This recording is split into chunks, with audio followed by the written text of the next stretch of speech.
35 साल से ज्यादा वक्त तक महाराष्ट्र के कोल्हापुर में लोगों की आस्था का केंद्र रही हथनी माधुरी को अब गुजरात के वन्यजीव संरक्षण केंद्र वनतारा में भेज दिया गया है।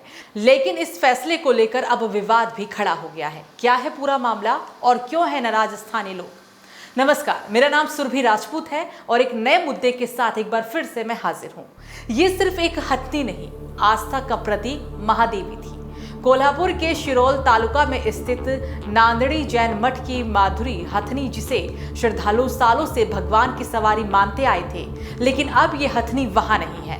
हाल ही में इस हथनी को गुजरात के जामनगर स्थित वनतारा वन्यजीव संरक्षण केंद्र भेज दिया गया, जो अनंत अंबानी का बहुचर्चित प्रोजेक्ट है। लेकिन सवाल ये उठ रहा है कि क्या ये स्थानांतरण सहमति से हुआ? स्थानीय लोगों का आरोप है कि नांदड़ी की महादेवी को जबरन ले जाया गया, जबकि मठ प्रशासन का दावा है कि यह निर्णय हथनी की सेहत और देखभाल को ध्यान में रखते हुए लिया गया। वनतारा की भव्यता एक ओर तो दूसरी ओर गांव वालों की टूटती आस्था और भावनात्मक जुड़ाव है। सोशल मीडिया पर यह मुद्दा गरमाया हुआ है, जहां लोग पूछ रहे हैं कि क्या आस्था की अनदेखी हो रही है आधुनिक संरक्षण के नाम पर। कोल्हापुर जिले के शिरोल तालुका स्थित नांदड़ी जैन मठ की लगभग 33 से 37 साल की माधुरी हथनी, जिसने स्थानीय लोग महादेवी के नाम से पुकारते थे और आस्था का प्रतीक मानते थे, उसे लेकर अब विवाद खड़ा हो रहा है। हथनी को हाल ही में गुजरात के जामनगर स्थित वनतारा वन्यजीव संरक्षण केंद्र भेजा गया। वनतारा अनंत अंबानी का एक प्रोजेक्ट है। पेटा ने क्या बातें बताई, अब आपको ये बताते हैं। इस मामले की शुरुआत पेटा भारत की याचिका के जरिए हुई, जिसमें माधुरी हथनी की स्वास्थ्य संबंधी समस्याएं जैसे कि रेस्टलेस, ऑर्थराइज्ड और कथित आक्रामक व्यवहार का जिक्र किया गया था, और इसके लिए हाई पावर्ड कमेटी और बॉम्बे हाई कोर्ट ने हथनी के स्वास्थ्य देखभाल करने के लिए उसे वनतारा भेजने की सिफारिश की, जिसे बाद में सुप्रीम कोर्ट के द्वारा भी स्वीकार कर लिया गया।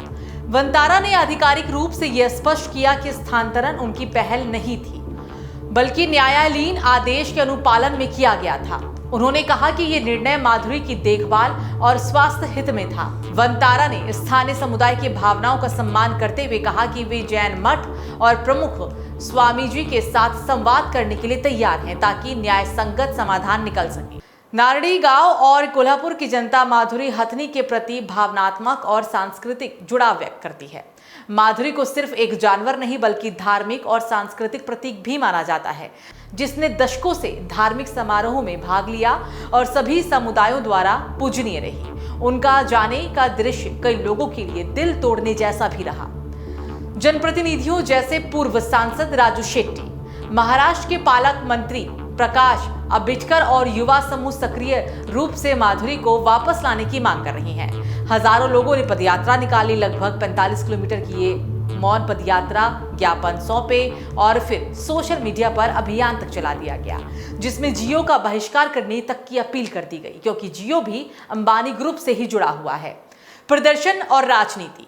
नेता अजित पवार को भी जनसभा में रोकना पड़ा, क्योंकि युवाओं ने जोर से कहा, दादा महादेवी हाथी को वापस लाओ। स्थानीय लोग और जैन समाज महाराष्ट्र के अलावा कर्नाटक में भी विरोध प्रदर्शनों की तैयारी कर रहे हैं। राजू शेट्टी ने वनतारा को बोगस संस्था समेत अनंत अंबानी के बारे में कई बातें कही, जिसमें मामला राजनीतिक रूप से भी गर्मा गया। हालांकि वनतारा की ओर से जारी की गई वीडियो और बयान में दोनों पक्षों का संतुलन दिखाने की कोशिश भी की गई। स्थानीय और राष्ट्रीय स्तर पर जनप्रतिनिधियों के द्वारा सुप्रीम कोर्ट में पुनर्विचार की याचिका दायर करने की भी योजना है, और इन प्रयासों में ये देखना बेहद दिलचस्प होगा कि क्या कानूनी प्रक्रिया के भीतर माधुरी की वापसी संभव हो सकती है, या फिर वनतारा में ही उसके लिए उपयुक्त देखभाल सुनिश्चित की जाएगी।